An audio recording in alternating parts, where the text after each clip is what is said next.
Hi, everybody. I'm George, and this is the Best Little Horror House in Philly, the show where we talk about the best horror movie ever made, according to our guest, at least.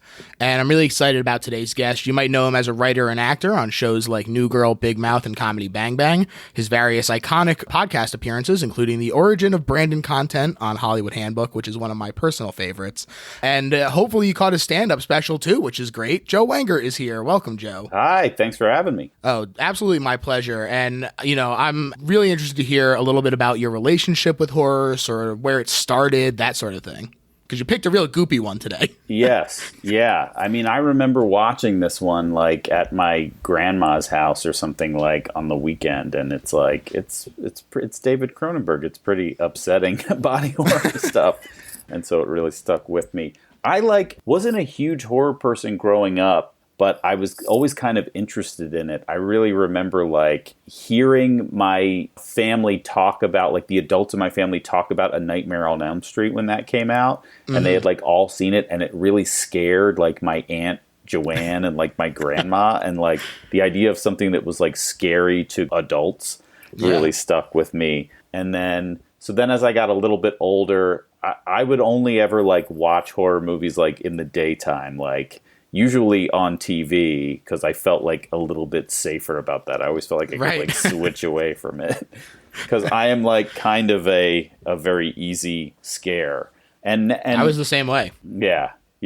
And now, as an adult, it's kind of one of my closest friends is really loves horror movies, and she will have sort of get-togethers where it's sort of centered around a big group of us all watching a horror movie together. And so that's usually where I take a lot of them in. And then when new ones come out, pre-pandemic, of course, we would all go see them together as a group. And I'm pretty reliable for a couple of audible screams and yells. Even in a bad horror movie, a good jump scare in a bad horror movie will still get me, even though I know it's coming. That's perfect, though. You need the plants in the audience. Yeah. Yeah. One thing that I always am really interested to talk about, in particular with comedians, is I like to talk to them about horror comedies, because since the two have such a similar process in terms of subversion of expectations, sort of leading to the desired reaction, even though they are flip sides of the coins, I find that a lot of comedians have very different reactions to horror comedies. Some are like, no, keep them completely separate. Some like it when it's balanced right, but other times think it fails. And some people are just really into it. So I'm curious what you think about horror comedies in general. I like them. I mean, I like any sort of horror movie where it feels like there's something else going on to it, whether it's comedy or social commentary or anything like that. So I'm usually into it, and it's just like anything else, any as long as it's well done comedy or satire or whatever it is, I thought Cabin in the Woods did a really great job of the attention to detail in terms of how mundane it was for all the people in that sort of behind the scenes zone, and I really liked that. What do you consider top tier horror comedy movies? Oh, that's a good question. I mean, I think that the Evil Dead 2 and Army of Darkness movies are pretty hard to top. That's where my mind went right away, yeah. Yeah, Reanimator is kind of a dark comedy as well. Mm-hmm. I'm a big fan of that one. But, I think that Cabin in the Woods is really great. And I think that one thing that the through line between those is that you can always kind of tell when the person doing them is a fan of horror and when it's someone who just thinks that it's easy to use the tropes and the set dressing of horror to trick people into seeing this low budget movie or whatever that they want to make. And I think that when someone is actually a fan of the genre, it really comes through and it kind of primes the audience a little better to be more receptive to the comedy, because it feels like it's laughing with them instead of at them. Right. Do you have a favorite subgenre? Like I said, you picked a goopy one. Is body horror your thing, or you just kind of take them all? No, not really, I mean, your podcast has been going for a little bit, so when I looked at the list, initially a lot of the movies that came to mind were kind of already taken on there.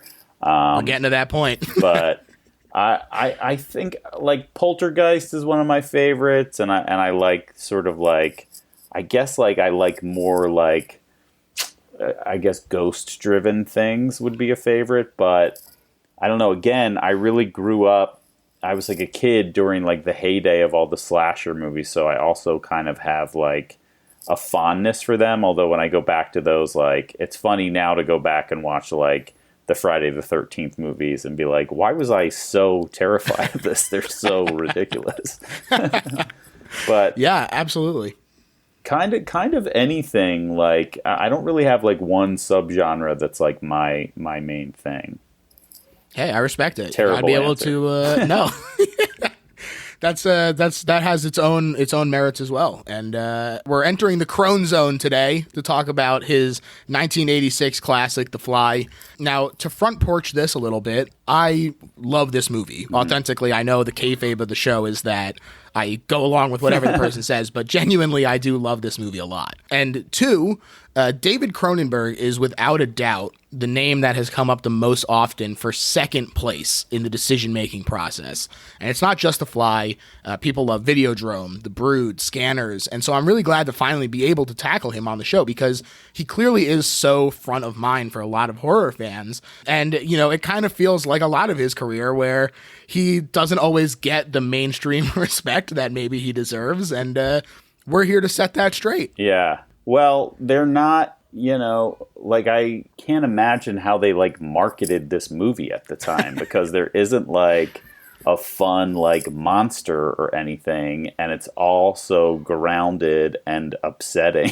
And and I think he does that really well, where it's always like a concept that's just like doesn't seem that far off from our reality in a way, and it really sort of just like he has an ability to sort of really stick in your mind. So, and this movie has definitely done that for me. Yeah, absolutely. And I think that to that point, the way that he escalates things is in such like a lobster in the slowly warming water kind of way that by the time it does get to some of the more out there stuff, when he's just like fully a fly, you are completely in the world. You totally believe that it's happening because it has such a great pace to carry you through the whole thing. Yeah. Seth Brundle feels like such a real person, and really even more so, I think just like what Veronica is going through in this movie is like so terrifying. And just it's a very like small movie, you know, and rewatching it again, it's really about the two of them. And then is it John Getz? Is that the guy who plays Stathis? Like, right. He's so great, but it's like, that's really it. Like, he picks up that woman after he's made his transformation. I don't know if we're going through this chronologically, but like, other than that, it's really, it feels like there's like almost no one else existing in the world. And I always remembered that because it starts so fast, that movie just like vaults you right into like, he's going, what am I working on? Like, that's the first line of the movie. Just like as a writer, I'm like, oh my God, it always takes me like way too long to get to the point of anything I'm writing. And then you have to like cut all that stuff. And this movie does none of that. Right. But I always remembered there being like more to that party scene. Like I was like, oh, and then she leaves him and then they bump into each other again at the end of the night. No. It's like, do you want to know what I'm working on? She's like, I'm not interested. He's like, come back to my place. She shows like enough resistance that a normal person would show. And then they're like in the car on the way to his place. It's amazing how quick you get into it. Hell yeah. Hell yeah. Now, prior to The Fly, Cronenberg had been pretty successful at making a name for himself, making Canada Council-financed films like Shivers, Rabid, and The Brood, and then pushing himself to the next level with Videodrome and The Dead Zone. So he had a pretty big name in, like I said, not necessarily mainstream audiences, but people who were really like plugged into horror and knew who he was. And his movies had found an audience not only because of the fun body horror elements that he liked to incorporate, but because of the unique approach that Cronenberg takes, where he approaches his movies, this is a quote from him, from the point of view of the disease, which he sees more as an agent of transformation than something to overcome, which does extend even beyond these works. I mean, even if you look at Crash, which is not about a disease, it's still sort of a disaster that creates this fertile ground necessary for new growth, like when they do controlled burns and stuff. Right, right. That's really interesting. Is he a Canadian dude? Did he start from Canada? Oh yeah, he's big time Canadian. Everything he shoots is shot in the Toronto area. I reckon my wife is from Toronto, and I've had been up there a couple times for comedy, and now I've since been back with her. And you really do notice it. And when I did my rewatch, I paused at one point when they're like going out after the transformation and they're like walking down a street and somebody has like a Roots bag, which is like a very Canadian brand. Hell yeah. But like, Yeah, you can feel that in it for sure. But I never realized that he was a Canadian. He was from the country himself. Yeah, he's big time Canadian. He also is a really big supporter of that federally funding arts program, which I also support. I think that that's really great. That Canada does that. Yeah, and this sort of approach was very much what he was bringing to The Fly when he joined the project. But to back up even a little bit more, the story of The Fly actually started way back in the 50s when George Langelin had his short story published in the June 1957 edition of Playboy, which was quickly followed up by an adaptation in 1958 starring one of my all-time favorites, Vincent Price. I know, hot take. Wow, Vincent. But I really enjoyed the original adaptation as well. I don't know if you've seen it, but I read it's a lot of fun. It's pretty different. I saw that first. Oh, it's crazy different. Because it's like there's sequences where he's like walking around with like a big fly head on. Yeah, one of the things that they talk about a lot in the behind the scenes on this movie is that when they sat down to be like, how are we going to adapt this movie?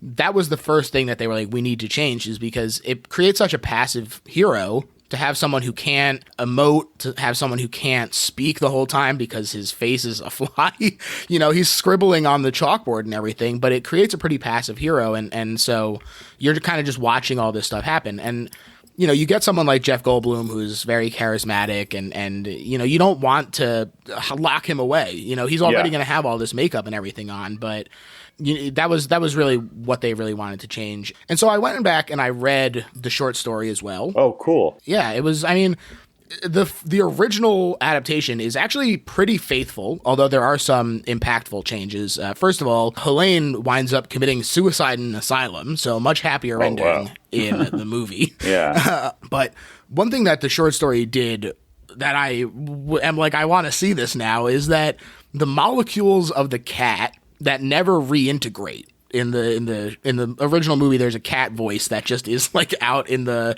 void. That winds up getting mixed back into the fly human hybrid because the particles are just like around.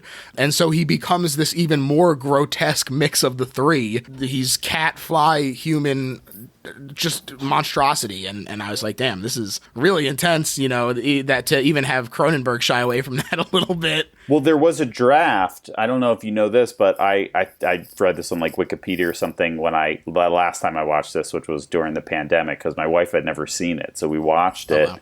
And then I was like looking at the Wikipedia, and I guess in an earlier draft, they were going to have like a baboon cat creature with the same thing. It was just like far too upsetting. And I think it was even, maybe it was the studio that said no, but I like something that even David Cronenberg was like, nah, this is too much. This is too gross. But I do think it's good that they didn't do that, because when it escalates to that moment where he like wants them to like merge together, him and Gina Davis and the baby, like, I think that's such a great, like, fucked up idea. And I think if you've kind of already seen a version of it with, like, a monkey cat thing, that's a bad idea. Also, the stuff with the baboon is one of the most upsetting things in the whole movie to me. And I think, like, another thing that people don't want to see get mutilated and mutated is a cat. And it's like, I just think it would have, like, killed this movie to have something to ruin two of people's favorite animals in one shot like that. Yeah, it's pretty intense. They did shoot it, so it is in the deleted. Oh, they scene, shot it. Yeah. Oh, wow. It's not great. It's on top of being pretty intense, there are also some times when the special effect doesn't look amazing because they had to kind of leave it to the end. So I agree that it is good that they wound up cutting it out, but that there's some real.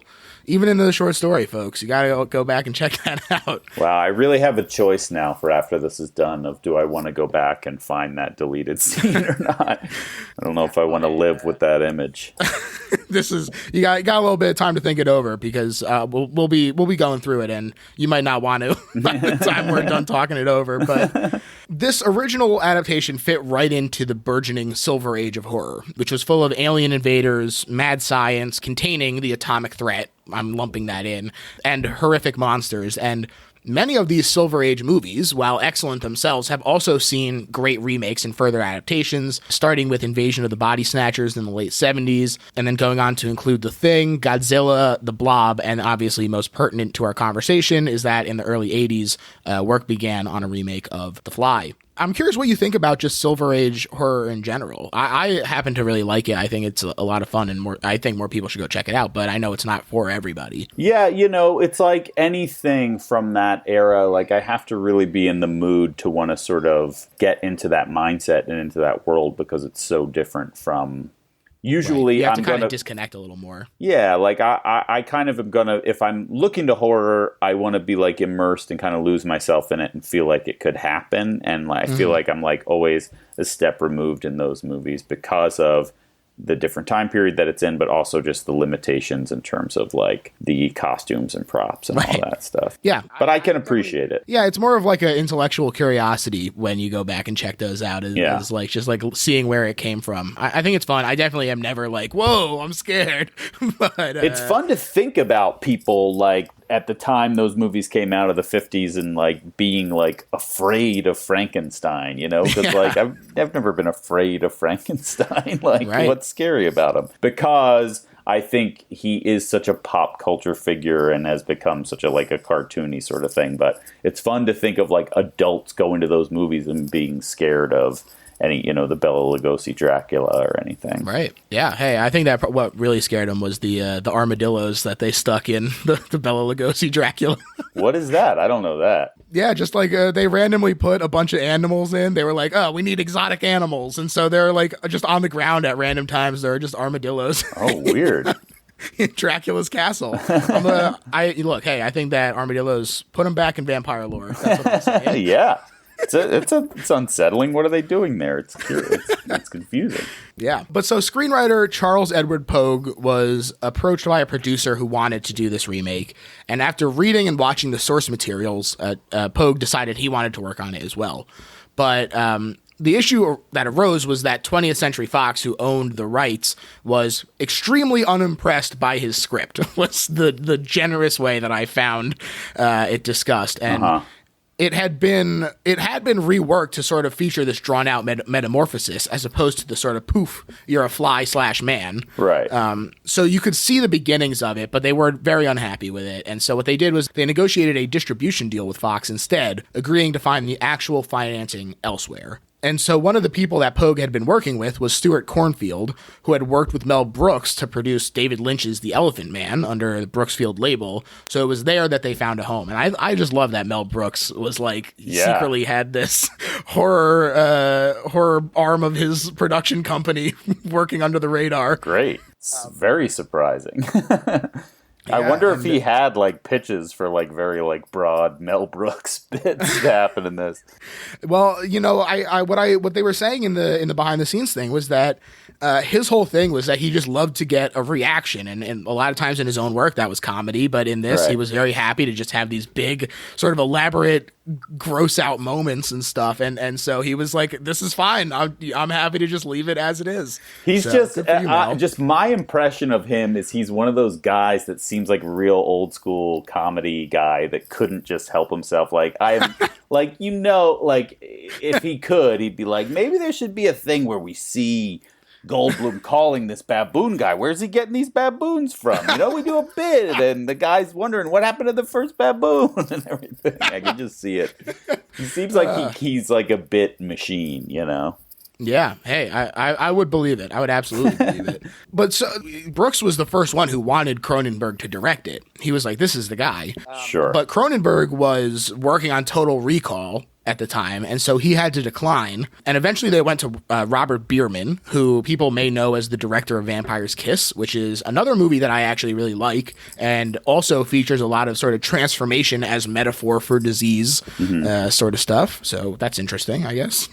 Who's in Vampire's Kiss? That's Nick Cage at his cagiest when he does the alphabet. Yes. Yes. When that scene is taken out of context, I understand why it's a meme, but people should go check out the movie because it actually is very good. But he's just always at 10,000% always, and you just got to get on board. Like, I just That's watched exactly right. Moonstruck for the first time ever. Oh. Not a horror movie, but have you seen Moonstruck? Oh, I love. Hey, right here, man. Look at this. You have it within Johnny has his bride. Johnny has his arm. I mean, his like introduction, like making the bread down in the basement. It's like, whoa, Get me the big knife, Chrissy. I'm gonna cut my throat. unbelievable. He's what an amazing performer. It's crazy. Yeah, he's great. I mean, leaving Las Vegas. When people, I don't understand how anyone could see that movie and be like, Nick Cage is a bad actor, because it's he has the chops. It's really incredible. People.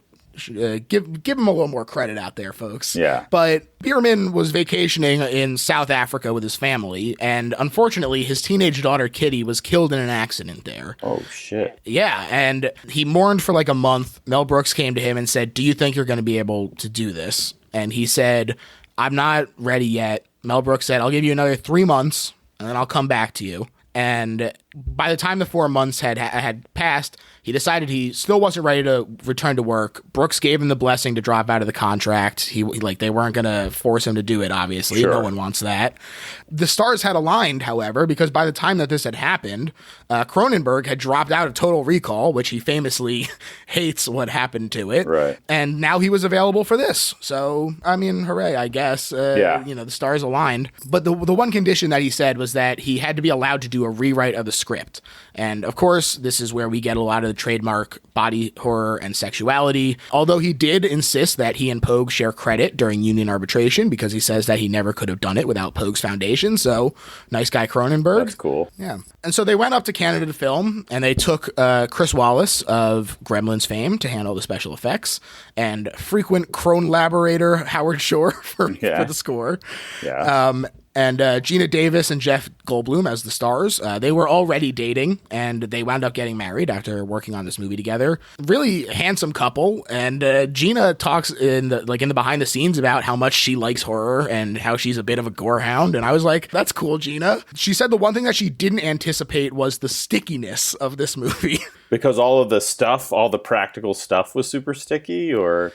Yeah, she was talking in one scene in particular when she goes to hug Goldblum, like right after his ear falls off. Oh, yeah. And, like when she hugs him, her head is on the side that the ear just fell off of. Yes. So yes. it's all the goo. All that goop and everything. Probably pretty gross, if I had to guess. But to touch on these special effects a little bit more, Chris Wallace absolutely knocks it out of the park as far as I'm concerned. This did lead to a well-deserved Oscar. There are 7 distinct stages of the Brundlefly transformation, each more horrific than the last, even when you're sure that it can't possibly get grosser. Yeah. And it was designed to sort of bring to mind the aging process as Brundle loses hair, teeth, and fingernails while becoming lumpier. Mm-hmm. Yeah, it's so upsetting, like every time you come back to it, and then you really like when you rewatch it, it almost kind of hits you worse, you know, because it's like Jeff Goldblum in his prime. I mean, he looks so great, and it's such a great performance, and you just know what's coming down the road.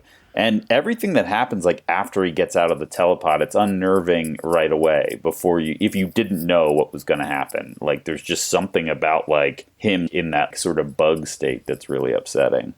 Yeah, definitely. Even the little things where when he's putting the sugar in his coffee and they just keep showing him do it. No one's commenting on it until the very end or anything, but you know, they just let you know that something is wrong. Yeah. And in a really great way. Yeah. It's upsetting too because they are such a good couple. Like I think their real life chemistry really comes through in this movie, and you really sort of in a very short amount of time you buy them and you buy that they care about each other, and that really adds a whole other dimension to it as well. Yeah. It's crazy that like because I also rewatched Earth Girls Are Easy recently, which came out like 2 years after this movie, and it's like they both starred together as a couple in these two movies, and like they couldn't be more different in terms of their vibe. But I think still a they lot of both eyes at each other though. They're both fun, and they both sort of completely hinge on believing them as a romantic partnership. Yeah, I think that's really interesting because Cronenberg does describe this sort of as a love story. And it really, like you said, does hinge on the relationship. Everything is circling around that. And without a believable couple, this really falls apart, especially with the sort of secondary antagonist of Stathis trying to sort of break them up out of jealousy. Having a believable couple amps up the antagonism on his end in a way that works absolutely to the movie's benefit, in my opinion. Yeah, absolutely. He's such a perfect it's just so clear right from the start how jealous and possessive he is. And like that scene where she comes home and he's taking a shower in her place, that's one of the creepier scenes in the movie without any, big goopy fly puppet. Just sort of, there's also a thing when she goes to like tell him about the pitch and then Goldblum shows up there and he leaves. When he leaves, he's like, I have an associate editor that's no longer of any use to me. So he's just like casually telling a stranger, like, I gotta go fire somebody. Like, such a great dickhead villain right from the start. Yeah, I think it does work. He is an absolute scumbag. I know that there was a version of the ending where they wound up together afterward, and I am so glad that did not come to fruition. Oh my God. Horror, like a worse ending, I think. More upsetting than what we got, which is pretty upsetting. Yes, luckily, both Gina and Jeff fought very hard against that, and ultimately it was decided that that would not be the case. So good instincts, as far as I'm concerned. When the movie was released on August 15th, 1986, people did react positively, almost to a shocking degree. The Fly was a pretty well-known movie, the original. It did get 2 sequels, and a lot of people reacted the same way that we do now, sort of railing against the sequels when it was announced for production and remakes and all that jazz. And, then you add in the fact that they were ratcheting up the gore and the goop, and Cronenberg wasn't really a mainstream director. And so this positive reception kind of came out of nowhere. Although, of course, you did have your detractors who reacted strongly to the fact that this is just a gross movie. So, you're never going to please everybody. Right. But it wound up making $60.6 million on a $9 million budget, making it the biggest financial success of Cronenberg's career. And in addition to being reviewed positively, a lot of people interpreted it as an AIDS metaphor, with Cronenberg ultimately saying that it wasn't specifically about that, more just about disease and aging in general, but that he wasn't surprised or upset by this interpretation considering the environment that the movie was released into. So he was like, yeah, sure, put, death of an author kind of thing. Sure. It does wind up getting a sequel, which is notable for being directed by Chris Wallace, the special effects guy on this. Have you seen the sequel? Oh, yeah. Very disappointed by it, but was like very excited to see it after I saw this. Because I think the idea that she is like pregnant with some sort of fly creature is very upsetting. And it's just... It's cool to me that it's its own thing. It's like a different sort of horror movie, but it's just like not very well done. Even though I love Eric Stoltz, I can never really get into it. Yeah, I think that's the kind of movie where I watched it and I was like, I probably could have gotten the same out of this if I watched like the highlight reel, just like the effects thing, because it is such an effects driven movie and an effects guy is the one directing it. That is where a lot of the emphasis is. And so there are some great effects in it. Those things look good. But I agree. I don't think that the movie itself is particularly good. There's also, it kind of veers into some weird, like, big territory where the kid ages really quick. Yeah. Like he's only like 5 years old and having a romantic relationship with it. Ultimately, I would say check out the highlight reel, but maybe give that one a pass. But, it is what it is. We still have this. I don't think that impacts the impressiveness of this movie at all. So we're going to take a quick break, but we'll be right back to the show. Hi, everybody. George here, and I wanted to tell you about a podcast releasing soon called We Heard About Pluto, a psych watch-along podcast where 3 psych psychos and their guests will be rewatching the series from the very beginning and discussing the show, from gushing about Gus to searching for the hidden pineapples and everything in between. Plus, most germane to listeners of the Best Little Horror House, one of those 3 hosts is me. I love Psych, and I'm very excited to be talking about it with my pals Reegs and JP. So keep an eye out for We Heard About Pluto, because it's coming soon, and you know that's right. And to get into the actual plot of the movie, I think that it starts off with these great opening credits. Like you say, it does throw you right into the party, but we also get these very retro feeling, like fly vision, all these fragmented reds and blues and yellows and greens, plus Howard Shore's score, which, like I said, is really good. And the Blu-ray has some production tests for these that rule to see. I actually really endorse this Blu-ray. I think that the special features on it are really good. Not only does it have 2 documentaries, which I only even got a chance to watch one, but it has like makeup tests, which rule and really let you see the work that went into making Goldblum disgusting. Yeah. The various frame rates that they tried for the argon lasers in the pods, which is neat. Cronenberg in a fly costume climbing up the wall to test the rotating room. And my personal favorite makeup or sort of production test was the exploding head test, where it starts off with them like shooting squibs and blanks at the model head, and it's just not doing anything. So like 3 things in, they're just at explosives already. Yeah. It's fun. It's a fun time, and a real nice intro is ultimately what I'm trying to say. But it fades in. We meet this Meet the Press party thrown by Bartok Science Industries. Great name. Great name. Yeah. Every name in this movie is a home run. Every character's name, all of that stuff is a great name. It's perfect. Yeah, exactly. It gives you big like Omnicorp feel. Yeah. Like, it's great. And we see exactly that. Meet the Press. Seth Brundle, the scientist, meeting Veronica Quaife, a journalist. And I like this intro between the two of them a lot. It's great for character introduction, I think, because he's already all paranoid about intellectual theft, and he's bug-eyed and enthusiastic and manic. And so, you know, we can sort of see the seeds of where this is going to get extrapolated out to. And, you know, they, like you said, they do have that chemistry that works really well. So despite the 3 other interviews that she's supposed to do at that party, she does ultimately agree to go back to his lab to see what he's working on. Great moment when they're going back to that I think is a good acting moment where he's like kind of sick and she assumes he's drank too much, and we get out that he hates vehicles, and it's just like a little thing where you get like, oh, okay, like he didn't just like build this teleportation machine for no reason. Like it's like something that he is personally invested in as a scientist. I love that. Yeah, I love that too. That didn't even click for me until this watch. Honestly. It took so many viewings for me to get that as well. Yeah. It's really great, but it turns out that what he wanted to show her is this set of telepods. And I really like also when he shows her the prototype and he says it works, but it's clunky. And I'm just like, what does that mean? What happened in that telepod? It just lets your imagination run wild in a great way. Yeah, because, and then as the movie goes on, he's so relatively relaxed about some of the things that have happened. I also love that opening scene, too, because it's really him playing the piano, because he really can play piano. And that's like, I live in LA, and that's like a thing. It's like almost like a rite of passage of like, you go to the bar where he does his like Thursday night piano show, just for the opportunity to kind of be in the same room with Jeff Goldblum. But him like sort of like, you know, when he plays like the dun dun dun on the piano to like sort of he's like basically scoring the scene himself in a way that's really fun. Yeah, I agree. I think that is a lot of fun. And one thing that I like is in the original story, there is more of the process. Here it's already built and much more about the impact on Seth, as opposed to like, how are we going to get this teleportation pod built?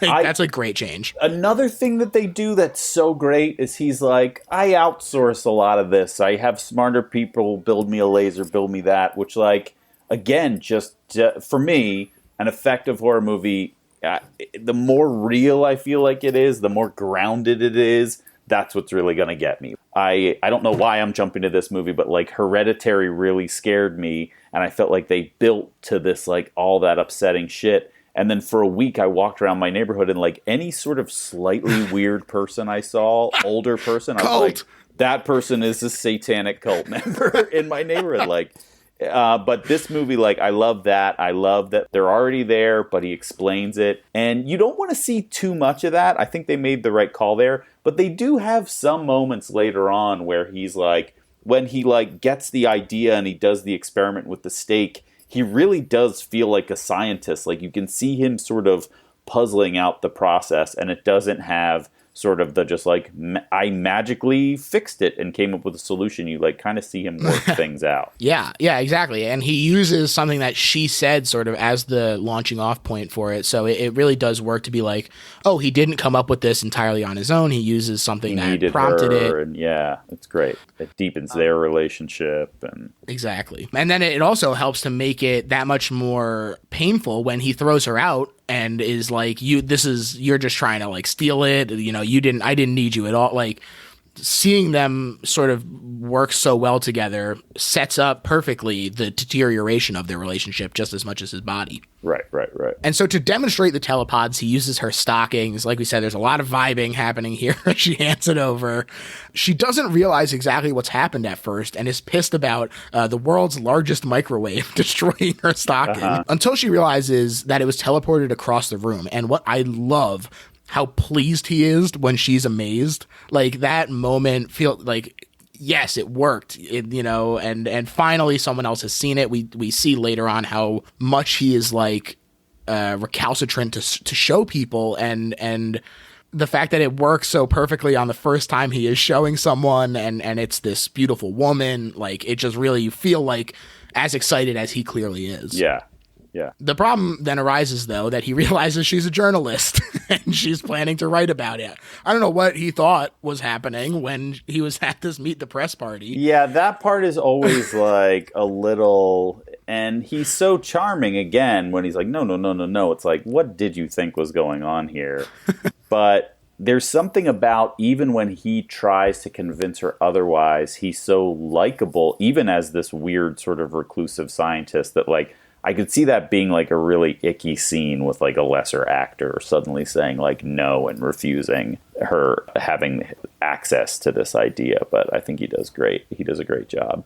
Something in his very, he has like Clinton sort of hand acting that he does a lot when he's like convincing her of things where you're like, all right, I'm on his side. Yeah. He's making a strong case. You don't argue with those thumbs. He also can't let it get out to Particle magazine, which, of course, one of the biggest, I take back what I said about great names, because that to me is like a Particle magazine. Oh, sorry, Joe, you're not subscribed to Particle magazine? We're getting ahead of things, but that's also his vanity license plate later. Stathis's car says Particle on it, which is great. That is fun.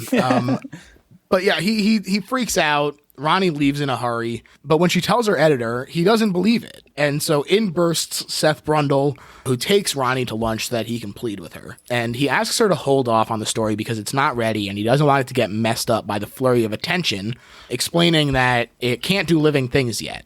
And so, in exchange for the exclusive story, Ronnie agrees to keep it secret. And, again, this is deepening the relationship. Now they share a secret together. They need each other. That restaurant looks so good when you haven't gone to a restaurant in a year. I was watching that today. Yeah. I was like, man, I would love to have a cheeseburger at this place. Cheeseburgers. She returns home, and this is when we see the showering scene. Truly horrific. Insane thing to do, even if he is her ex-boyfriend, this is when we learn that is the case. It's very subtle, this movie, in he is clearly has such an abusive personality, and like the way he sort of treats her as property, and like they kind of have this inappropriate relationship because it seems like he's a superior at her work. It's just like, that really, I think it resonates even more now than it did back then, of like, what a fucking creep this guy is. Yeah, he's constantly overstepping boundaries in a way that really just sets you off. Yeah. And it adds to a lot of the sort of discomfort that you feel later in the movie, because Cronenberg has introduced us to no one else. So she kind of has no one else to turn to except for this like super gross possessive ex-boyfriend who's not processing their breakup very well. Like, what a bummer for your like person to be able to run to. Yeah, I think that there's a moment when Jeff Goldblum asks her, like, is he still in love with you? And she kind of like jokingly is like, oh, like, can you blame him? But I think that there is like a lot of bitterness in that moment as well. Yeah. And it's just a really great performance moment from Gina Davis. I think it's really spectacular. And he does press her a little bit more on Brundle, having looked into him. Now he's suspicious that it's legit, but Ronnie tries to play it cool. And now that she's in on the process, she's recording Brundle at work. And we see this baboon get just turned inside out. Great Cronenberg moment, because the sort of bloody like stump of an arm on the glass would be enough. But then the door opens and then the fog is moving away. And you're like, what are they going to show us?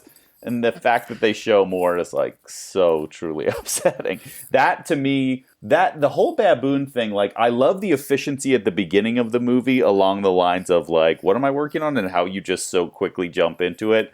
But there is something that always bothered me of like, this is the first living thing test that we saw him do with. And he did it with a baboon, seems like outrageous. That's a big jump. That's like, a big maybe jump. do a fish or something first. Like, I don't know, man. Yeah, famously lab rats. Yeah, yeah. Yeah, but that baboon is, it's gross. And not only do they show it, but they linger on it. Yeah. And that thing is like squirting blood. It's, like you said, upsetting. Fleshy puppet. And it looks fake. You know it's fake, but still really upsetting. Even you're also kind of like looking at it out of the corner of your eye because it's a friggin' like gross inside out baboon.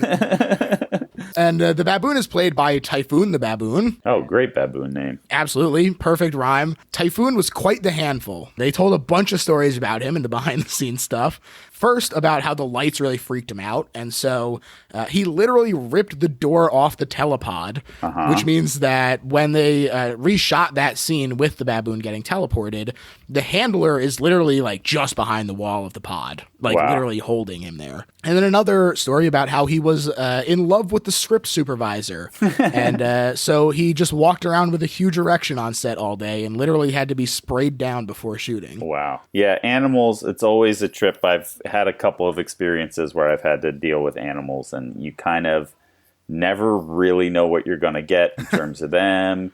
You kind of end up feeling bad. Like we did an episode of New Girl where there was dogs, and like it's always positioned that like they love work. They love doing the work. But really like they're just getting treats all day, and you're like, this can't be healthy for this dog to be given this much food. And I don't know. They can't all be the dog from The Thing who was one and done. I'd love to see the baboon handler, though, because the animal handlers are always the best parts of those experiences, too. Yeah, well, this guy sounded like quite the character, too, where he was talking about how Typhoon, he was like, look, we need to make sure that he knows that we're the alpha, and like pulled down the like lips of the baboon to show the teeth. And he was like, because if I'm not the alpha, he's the alpha. Yeah. And like, you're like, all right, I believe you. Yeah. Baboon handler. Yeah. Well, that they always kind of have a high status quality to them in my experience. But like baboon, like you want them to be like calling the shots because they seem like they could be dangerous. But oh, absolutely. I mean, I am still horrified by that lady who like got her face ripped off by that chimpanzee. Yes. And as far as I'm concerned, those are pretty close. Yeah. So.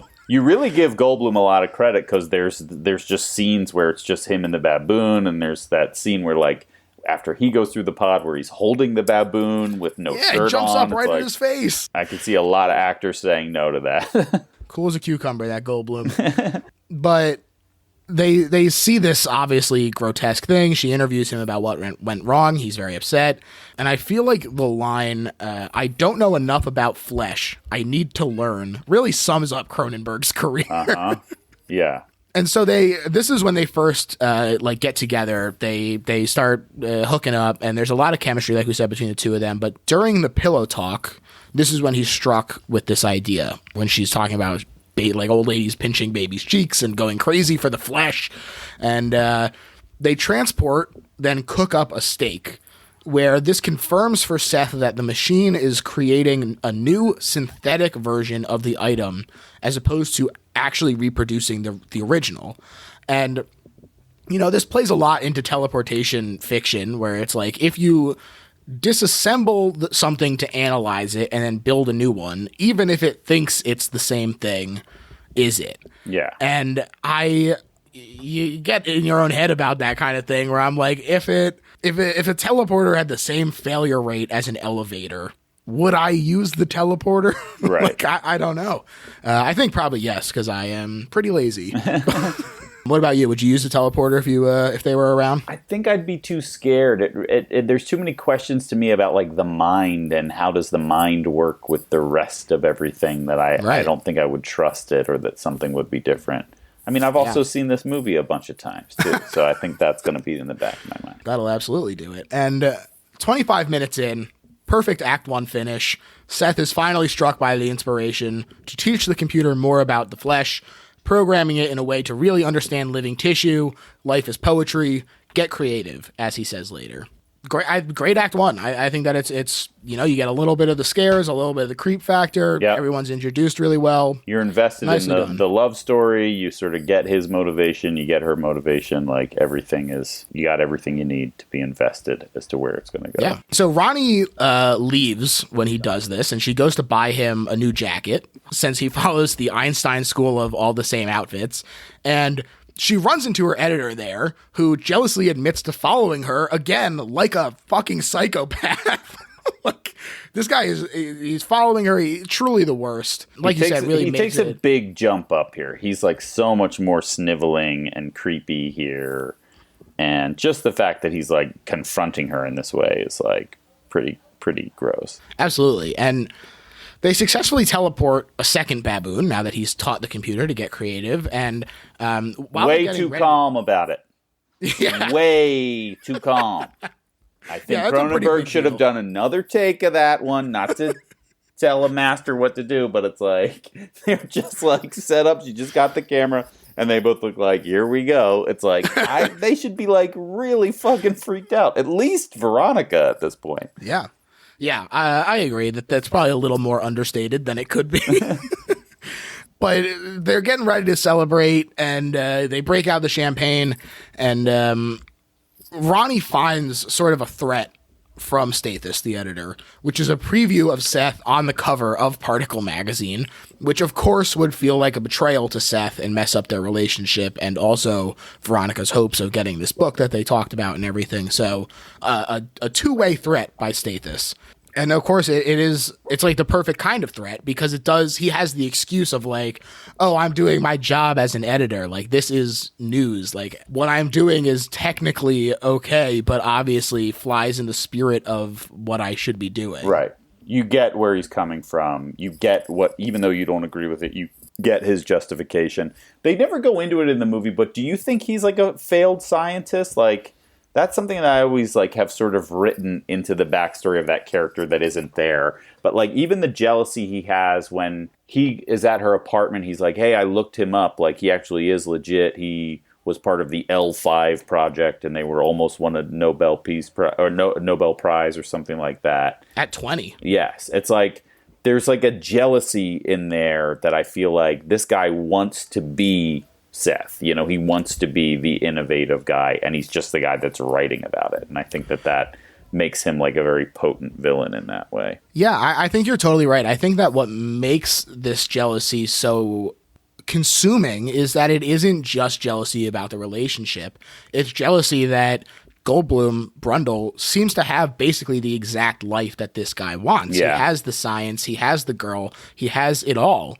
And no matter that he seems to be a successful person, he's the editor of a magazine, it seems to be pretty well respected, it's still, this eats away at him in such a great way that it does seem like it extends into professional jealousy as well. Yeah. She confronts him about this magazine cover, and he agrees to hold off, but also tries to coerce her into sex. While Seth is freaking out back at the lab, she says no. And drunk on champagne, Brundle... Talking to a baboon. He says, I wouldn't ask you to do anything that I wouldn't do myself. And so he sends himself through.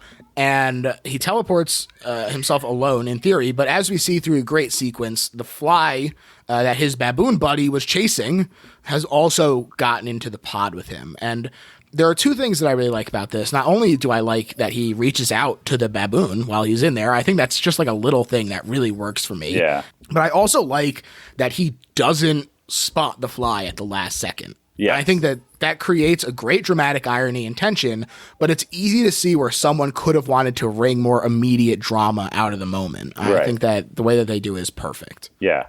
And the slow dawning realization that something went on through the rest of the movie is so much more important, because you really only have him and Veronica, and they're both scared in different ways. And I think you get like a whole other level based on the fact that he doesn't immediately know that he fucked up. Right. And for a while, in fact, he thinks he's better than he's ever been, purified. Like, yeah. Very bizarre that gymnastic sequence that comes up after is so strange. It's like good. It works. Like, it makes sense, but there's like almost no dialogue, and she's just like really into his gymnastics routine. They saw Footloose. They were like, we're doing that. But so this is a success. He does teleport and he goes to bed. But when Ronnie comes back and wakes him up, there's a character aspect here that I really like, which is his directness. He doesn't bottle it up. He says, I got jealous and drunk. Are you sleeping with him? Let's just get this out in the open. We'll talk about it like adults. This is so the opposite of sort of the passive-aggressive sniveling that Stathis is doing. Right. That I think it's just such a great moment for everyone involved. Yeah. It's another opportunity for you to like him before he gets all monstered out. Right. And man, when they start smooching and she runs her hand across his back and we see the reveal of the fly hairs, that's such a great moment. Yeah. The first real indication that something is wrong, and it's something so simple. It's great.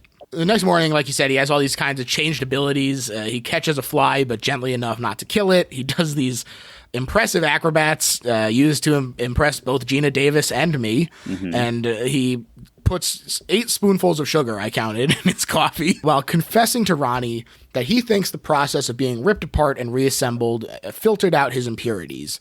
He also gets very manic and very horny, and his skin is all like jacked up, and his back hairs have thickened to the point that Ronnie actually notices them. And this is really where their relationship starts to take a turn in again, a very interesting way, because he tries to force Ronnie to go through the pods, quote unquote, for her own benefit.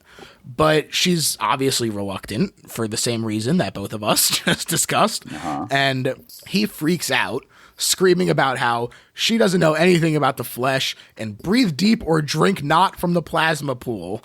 It's all very dramatic, and he storms out, eating a Charleston chew on his way to a bar. It's a great scene. I think that it's so out of nowhere based on their relationship that it takes you as surprised as it does for Ronnie. And it really puts you in her shoes of like, what the hell is happening? Something is up. Well, and they haven't known each other all that long also. And I think, I think there's a lot of stuff in terms of their relationship happening in this movie that's that just hits on a very true thing. And I think in the beginning, when they're all excited about each other and excited about the experiment, it really is like that infatuation stage that happens at the beginning of a relationship. But then sometimes in a bad relationship, when something goes wrong, that's when the real person starts to come out. So I always thought this was like an interesting moment, because it's like he does have the fly as a part of him here, but I think this is who he really is as a scientist, and that impulsiveness and everything, I think, is kind of coming to the surface. And it takes a little time to find the real person, and I think she's starting to see the real Seth here. I totally buy that. And when he's at this bar, he snaps a guy's arm in an arm wrestling match, seemingly helped by secreting some gross acid out of his hands, which is really awful, and compound fracture. And he brings the woman named Tawny back to his lab, where they have sex, and he tries to force her through as well. And obviously this whole time he is visibly deteriorating still. Right. She's great. This character actress is so funny and believable, and just in just a very small role, I think she's really good. Yeah, exactly. And he is trying to force her through this thing, but luckily Ronnie is there, and she saves Tawny. This is where we also get the very famous tagline for the movie, which is "Be afraid, be very afraid." And this has honestly kind of seeped into popular culture in a way where I'm sure that more people probably know the tagline than actually know where it originates from. Absolutely. And such a great, really great. Like, it could be a very corny line, but Gina Davis is just so fucking good, and her delivery is so great, and the way that whole sequence plays out is perfect. Yeah, absolutely. And it continues to really sort of pivot on her performance here, because she is trying so hard to get him to get help. And like you said, this is sort of that infatuation stage where she is really pleading with him. She's trying really hard to get him to do this. It would be very, I mean, obviously they have this professional connection now where she has a lot hinging on him. But as far as relationship wise, it would be pretty easy for her to sort of walk out and not be as emotionally invested in this. Yeah. But he punishes her for this care, and he says she's jealous, and he kicks her out. And I love how long they let the shot go of her crying and walking towards the camera. Really lets you sit with what just happened. And of course, end of Act 2, 58 minutes. So perfect timing again. Yeah. The hairs are now painful to try and cut. And his fingernails also fall off in his mouth and squirt pus, which is truly horrific. You know, as I've gotten older, the gore in this affects me less, but this, like, pussy finger still... It just really makes me want to throw up. You know, like, any change is very upsetting, you know? And like, just in any way, shape, or form. And this movie does such a crazy accelerated version of it. It's really effective in terms of just like, you can really feel the urgency in the clock ticking on how gross it is. But what I also think is so great about those sequences is like, he's also kind of fascinated by it, too. The scientist in him. But not even the scientist, but, like, I was never one of these people, but, like, I dated a woman who was a, like, pimple popper person where she wanted to pop other people's pimples. Oh, wow. And that's the hardcore one. Her family, he had, like, family members that were, like, all about, like, let me do your pimple. And, like... I'm not there. You know what I mean? Right. But there is something, and this is gross and I apologize, but when you yourself get a pimple, there is something like satisfying about that, or like a scab or any of that stuff.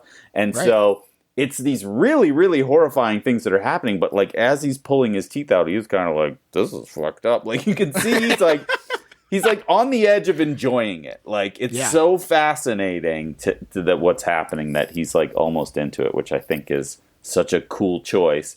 And again, a choice that I think if it's not Jeff Goldblum, maybe that's not going to work. But you really buy Jeff Goldblum being like, all right, I'm into this pus coming out of my finger right now. Well, that's exactly it, is because not only does the first one happen, he then pulls off a second one deliberately. And God, I'm just squirming like crazy. Like later on when he's in the cabinet and he's got like his old teeth and stuff in there and he's kind of like acting more like an old man, like it's very funny. There is like humor in a lot of this performance, even though it is so upsetting and like such a mind fuck. Like there is like kind of a crazy funny energy to it to me as well. Hey, if you ain't laughing, you're crying. He checks the computer's records and he discovers that from the telepod computer, it was confused by the presence of the two life forms in the sending pod, and so it fused him with the fly at the molecular genetic level, which very funny computer answers for the 80s when he was like typing in questions to the computer and it answered in a very like realistic way where I was like, I don't know about that 80s computer. Yeah. It's funny how like the telepods kind of hold up. They still look cool, but the computer is like so war game sort of 80s bad. A month goes by and he calls Ronnie and he says that he was afraid to reach out, but now he's afraid not to, and that she was so right and it's gotten much worse. And so it has. This is a really great moment because when he calls and you don't get to just immediately see, when he sets up, it's been a month, I'm 1,000 times worse than I was. Even though it's not that long of a wait, like the anticipation is immense as you're waiting for this next phase of the Brundlefly. Yeah. And he emerges with walkers, unable to perambulate on his own now, and he vomit all over his shirt. His hair is falling out. His face is all jacked up. Hubba hubba, basically. Right. And he explains the situation to her. And the look on Gina Davis's face when he vomits up the digestive enzymes on the donut, like, I can't imagine seeing that in person, even knowing it was a special effect, and being like, yeah, I'm going to marry that person and smooch that mouth. Yeah, the seeds to the end of their relationship started there. That's another great moment where he's like, "It's gross." He says something that's like, where he's like, "I know this is gross." Like, it's just so real. Well, he doesn't even realize until, like, this is when you see sort of his mind is shifting as well, because he doesn't even realize it's gross until he sees her face. Her and then reaction he's to it. Yeah. Oh, this is disgusting. Yeah. Yeah. It's great. And yeah, his whole last ear falls off. And she tells Stathis about what's happening to him. And Stathis's advice is abandon him, is just cast him aside, which, again, very indicative of his character and why he's a scumbag. But she refuses, which, of course, then elevates her as a character that we like because she is so committed to him. Just great character work there. And this is when we can also see that he can cling to walls and ceilings now, which is fun. They did this by literally just building everything that we can see in the set in a 24-foot tube, that the whole thing could just be rotated. So it wasn't even just the one room. Yeah, I didn't know that. That's cool. Yeah, they were worried about not being able to see everything, since they had been like, oh, we're going to do it in a warehouse, which means that it's too open to not be able to move the whole thing. So It's all in there. And I also like that Goldblum, like you said, is sort of really bringing so much to this, despite being buried under the makeup. When he points to the tumor on his gut and he says, "What's this? I don't know." Like, that's pure Goldblum delivery. Yeah, he really comes through all the makeup and everything. It's him under there, and I don't know. It feels like it's really happening to him. It doesn't feel like makeup at all. Yeah, and he's calling himself the Brundlefly now. Mm-hmm. Ronnie finds out that she's pregnant from Seth, and she has a dream where she gives birth to a maggot baby, which is gross. And, of course, old Croney himself is playing the OBGYN. Mm-hmm. So there you go. And back at the lab, Seth is working on the Brundlefly project, as he's calling it, and he creates a fusion program which connects the prototype telepod as a new landing pad for the fusion, which will then dilute the fly DNA. But what the computer tells him is that he has to integrate with pure humans, which he now has to kill someone, basically, is what the computer is telling him, is he has to be willing to sacrifice someone else to bring himself back from the brink. And I also, who's to say that his mind would be the one on top if he integrated with another person like that? Yeah, it seems like he's definitely in mad scientist territory here. But it's cool that he does have some sort of solution in mind, at least, to drive him forward as a character. Because earlier when she's like, "I want to get you help," there is part of you as a viewer that's like, "But who's going to help with this?" Who knows more about the teleporter than he does? It's part of what's so scary about the premise, because it's this thing that he's fucking around with that he has invented, and there's kind of no one else to turn to. Right. A few more problems arise, and one of them is that he has to do things manually now because the computer no longer recognizes his voice, which is a nice little touch. Mm-hmm. And also because he chews on a pencil while thinking and rips his teeth out. And also his fingers have fused together in a really gross way. He's not looking good. Ronnie visits him, and she tries to tell him about the baby, but between his attempts to drive her away and her own repulsion, she can't tell him. And she's sobbing in the street. She convinces Stathis to get a doctor to do an abortion in the middle of the night, but Brundle overhears them from within his warehouse. Because he has super fly hearing now or something. Of course. And he abducts Ronnie before the abortion can take place, and he begs her to have the baby because it might be his last remnant of his humanity. And when she refuses, this is when he's like, "All right, well, then I'm going to fuse with both of you, and this is going to be the new thing, and we'll get to live happily ever after as one being." You've seen the relationship. You've seen him now in this awful form, and it's just really, I mean, it sucks for the character, obviously, but Gina Davis going through all this is just so remarkable. The way that she is really physically embodying, she's very much reacting as opposed to coming into it with pre-thought out stuff. I just think it's a really great performance. Yeah, that whole sequence. I have a kid now; she's 2, and so I rewatched this movie this year during the pandemic. And all of that stuff really hits in a very different way, because going through my wife's pregnancy, it is so scary every step of the way. And it is its own form of body horror. I love you, Winnie, if you ever listen to this when you grow up. Don't take this the wrong way. But like there was just like a thing growing in my wife's belly for a while. And like by the end, it's like bursting out of there. And so that part of it is scary. But you also, I'm like kind of a type A, kind of control-y sort of person. And to like not know what's going on in there, and is it okay, and is it going to be okay? It's like really upsetting and scary. So everything that she's going through in that moment, like, I think just getting pregnant is scary, but like getting pregnant, and this is the guy I got pregnant with, and it might be a mutant baby. And from his point of view of like not, sort of being out of control of what's happening with this last remnant of his humanity is all really, really very impactful in my opinion. Yeah, I agree. And I think that this is one of the moments where you can kind of see through the metaphor in a way that he is very clearly talking about how scary pregnancy can be and everything, when she's talking to the doctor and he's like, well, we can do tests. And she's like, well, tests don't guarantee anything. Like, this fear that is possessing her is so powerful. It's a really great moment. That's the end of it, basically. Stathis chases after this now abducted Ronnie with a shotgun, and he breaks into the lab. But the Brundlefly gets the drop on him and melts his hand and ankle, and him holding the foot is just so disgusting. Yeah. He's licking his lips and he's getting ready to melt his face. It's awesome though. It's this movie is so unique in that, like, it's the worst thing, but this guy is such a dick that you're kind of like, well, if I gotta see anybody get his foot melted off, it's this guy. Right. You're like kind of almost rooting for him as a hero in a way. At least I am. Yeah, well, this is the moment where, again, you're kind of like, how much of this is Fly and how much of this is Brundle, because he's now he's had this vendetta against Stathis the whole time, this jealousy that he already admitted to. Right. And so you're like, well, is he just looking for some sort of revenge, or is this the Fly taking over and he just wants to eat him? There's a lot of character emotion going on there, I think. And Ronnie screams at him to stop.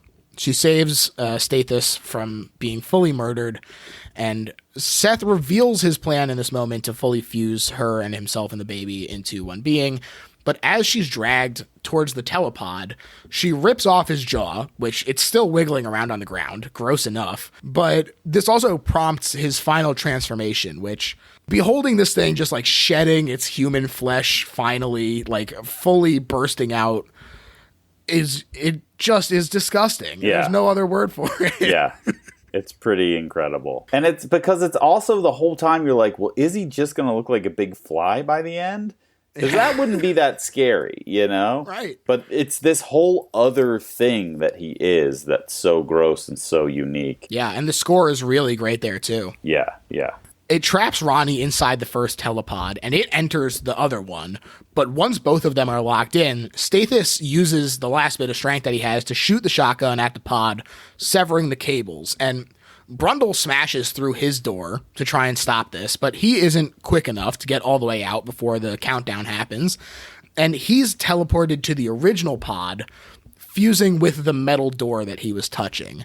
And it's awful, obviously. It's twisted and it's deformed. But where the real awful part of this moment happens is when it begs Ronnie to kill it. Yeah. It puts the shotgun to its own head. He is in so much pain, and he's been through so much that he finally cannot take it anymore. And she shoots his head, sobbing, finally putting him out of his misery. The end. To me, it's like that. The thing I always remembered about like the 50s Fly and like seeing that like at my grandma's house in the basement or something is like the help me at the end with like the little fly with the man's head. And it's like, that to me is such a cool version of that moment where it's like because I remember reading something on the Wikipedia that like they had a song called Help Me that was going to be on the soundtrack, and David Cronenberg was like, I like the song, doesn't fit with the rest of the movie.